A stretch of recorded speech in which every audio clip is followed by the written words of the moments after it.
একটাই কথা ছিল যে তারা দিনে ইসলামকে কবুল করেছে।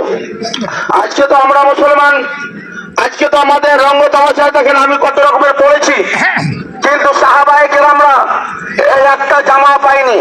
আপনারা জানেন উম্মে সালমার নাম শুনেছেন, বলতে লাগলে অনেক কিছু আমার মনে চলে আসে। উম্মে সালমা যে সাহাবী রাসূল, রাসূলের পাকের পিছনে নামাজ পড়তেন আর সঙ্গে সঙ্গে উনি নামাজ পড়া শেষ সালাম ফিরিয়ে দিয়ে উম্মে সালমা দৌড়ে বাড়ি চলে যেতেন। সমস্ত সাহাবায়েরা রাসূলের পাককে অভিযোগ করলেন, ইয়া রাসূলুল্লাহ আপনার সমস্ত সাহাবা দোয়া করে, কিন্তু উম্মে সালমা তো দোয়া করে না, নামাজ পড়ে দৌড়ে চলে যায়, ব্যাপারটা কি? হাদিসে কি দোয়া নাই? ইয়া রাসূলুল্লাহ দুয়ার কি কোনো আহমিয়ত নাই? সাহাবারা জিজ্ঞাসা করছেন। দয়ার পয়গম্বর রাহমাতুল লিল আলামিন সাহাবাদের কথা শুনে উম্মে সালমাকে ডাকলেন, এ উম্মে সালমা দাঁড়াও, তোমার কি অবস্থা? তুমি কেন নামাজ পড়ে দৌড়ে তুমি চলে যাও, কেন চলে যাও?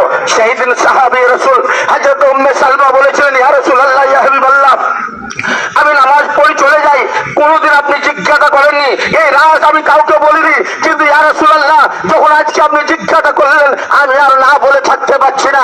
আমার নবী বলেছেন, উম্মে সালমা বলো বলো বলো তুমি কি কারণে নামাজ শেষ করে দৌড়ে চলে যাও, কি কারণে চলে যাও? দোয়া করো না, তোমার কাছে কি দোয়ার কোনো আহমিয়ত নাই?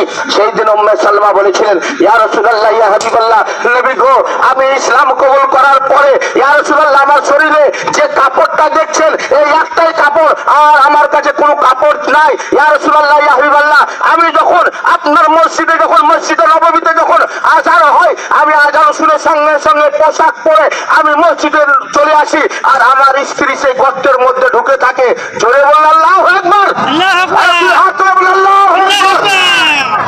ইয়া রাসূলুল্লাহ আমি নামাজ পড়তে মসজিদে আসি, আযান শোনার পরে আমার স্ত্রীকে আমি গর্তের মধ্যে রেখে দিই, আবার যখন নামাজ হয়ে যায় আমি দৌড়ে চলে যাই। কারণ আমরা তো আজকে গাড়ি আছে, আমরা তো আপনার কি বলে ওইটা দলে নামাজ পড়িনি জুম্মা মসজিদে, আপনার পল্টু মৌলভী সাহেবের এখান থেকে চলে, নাম জানি না ওই জন্য বলছি, এদিক থেকে আপনার এই উত্তর দিক থেকে আপনারা এসে তাড়াতাড়ি চলে আসেন।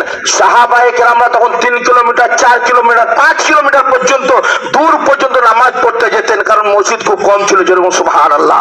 সেই দিন আমার নবীকে বললেন, ইয়া রাসূলুল্লাহ এখানে নামাজ পড়ে দৌড়ে চলে যায় যে আমি আমার গর্তের মধ্যে ঢুকে যাই, আর আমার স্ত্রী আমার পোশাকটা পরে নামাজ আদায় করে। সুবহানাল্লাহ, জোর জোর আল্লাহু আকবার, হাত তুলে ইয়া রাসূলুল্লাহ।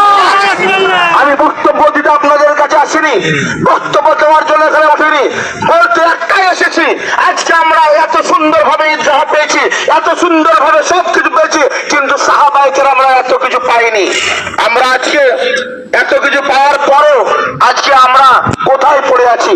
সেই দিন সাহাবী রাসূল বললেন, ইয়া রাসূলুল্লাহ ইয়া হাবিবাল্লাহ নবী গো আমি দৌড়ে গিয়ে যাই, গর্তে ঢুকি, আমার স্ত্রী আমার পোশাকটা পরে নামাজ পড়ে। নবী আমার বললেন, এই সাহাবী বলো বলো কি চাও? সেই দিন সাহাবী বলেছিলেন, ইয়া রাসূলুল্লাহ আপনি যখন বললেন আমার রাজ জেনে গেলেন, ইয়া রাসূলুল্লাহ যদি আপনি একটা ছাগল কিনে দিতেন তাহলে আমি ওই ছাগল পালন করে আমি সেখান থেকে বাচ্চা হতো, তারপরে বাচ্চা হতো, ওখান থেকে আমার রিস্কের আমার খাওয়ার রাস্তাটা হয়ে যেত। ইয়া রাসূলুল্লাহ আপনি যদি দিন। নবী বলেছিল, উম্মে সালমা তুমি ছাগল নিও না, তুমি ছাগল নিও না। বলেন না ইয়া রাসূলুল্লাহ দেন। আমার নবী দিয়েছিলেন একটা ছাগল, উম্মে সালমাকে দিলেন, আর সেই ছাগলে এত হলো যে ছাগল হযরত উম্মে সালমার এলাকাতে আটে না, বাইরে চলে গিয়েছিলেন ছাগল চড়াবার জন্য। জোরে বলো সুবহানাল্লাহ। বেরাদার বলার উদ্দেশ্য আজকে আমরা কোথায়? যেই নবী আমাদের জন্য এত কিছু করলেন, তাইফের ময়দানে মার খেলেন, উহুদের ময়দানে জন্মের শহীদ করলেন, আমরা সেই মুসলমান, সেই নবীর উম্মত, কিন্তু আমরা আজকে আফসোস মুসলমান। যাই হোক বেরাদার, যারা দাঁড়িয়ে আছেন বসে বলুন, সময় বেশি নাই, 23 হয়েছে, 8টা বেজে 23 মিনিট হয়েছে, 1:30টাতে জামাত আরম্ভ হয়ে যাবে ইনশাআল্লাহ। বেরাদার আমরা সেই নবীর উম্মত, যে নবী মুস্তাফা সাল্লাল্লাহু তাআলা আলাইহি ওয়াসাল্লাম সাহাবাদেরকে যখন যেটা বলেছেন, সাহাবায়ে কেরামদের বলতে রাসূলের দেরি হয়নি, কিন্তু সাহাবায়ে কেরামরা তার আগে রাজি হয়ে গেছেন, প্রস্তুত হয়ে গেছিলেন। বেরাদার শুধু উম্মে সালমা বলে নয়, এমন সাহাবী ছিলেন আপনারা নাম শুনেছেন, আমি বলেছি ইসলাম কবুল করার কারণে যে সাহাবী ইসলাম কবুল করলেন, চাচা শুনলো যে আমার ভাতিজা ইসলাম কবুল করেছে, মুহাম্মাদের কলমা পড়েছে। চাচা বলল, ভাতিজা তাড়াতাড়ি মুহাম্মাদের কলমা ছেড়ে দে, তোকে আর ঈদগাহাতে যেতে হবে না, তোকে আর মসজিদে যেতে হবে না, তোকে আর মাদ্রাসাতে যেতে হবে না, তোকে আর মুহাম্মাদের কাছে যেতে দেওয়া হবে না, তুই ইসলাম ছেড়ে দে। সেই দিন চাচা ভাতিজা বলেছিল, চাচা যখন মুহাম্মাদের কলমা পড়ে নিয়েছি, যখন মুসলমান হয়ে গেছি, দুনিয়ার সমস্ত জিনিসকে ত্যাগ করে দিতে পারি, কিন্তু নবী মুহাম্মাদের কলমাকে ত্যাগ করতে পারবো না। জোরসে বল আল্লাহু আকবার, আরে মাচালকে বল আল্লাহু আকবার। সেই দিন সাহাবারা বলেছিলেন, সাহাবী বলেছিলেন, সব শেষ করে দিতে পারি, মুহাম্মাদের কলমা ছাড়তে পারি না। চাচা বলেছিল, যদি মুহাম্মাদের কলমা না ছাড়ো তাহলে তোমাকে বাড়ি ছাড়তে হবে, বলে বাড়ি ছেড়ে দিলাম। বলে মুহাম্মাদের কলমা যদি না ছাড়ো তোমাকে জমি জায়গা যা দিয়েছি সব দিয়ে দিতে হবে, বলে দিয়ে দিলাম। জোরে বলুন না। তোমাকে যদি মুহাম্মাদের কলমা যদি না ছাড়ো তাহলে তোমাকে বাড়ি গাড়ি যা দিয়েছি সব ছাড়তে হবে, বলে ছাড়তে চাচা ছাড়তে রাজি আছে, কিন্তু মুহাম্মাদের কলমা ছাড়তে রাজি নাই। সেই দিন তারপরে ভাতিজাকে চাচার কি হলো, কি হয়েছে? খারাপ আছে 25 হয়েছে 8:30 আকাশে। শুনে একটা কথা বলি, বসে যান আপনারা।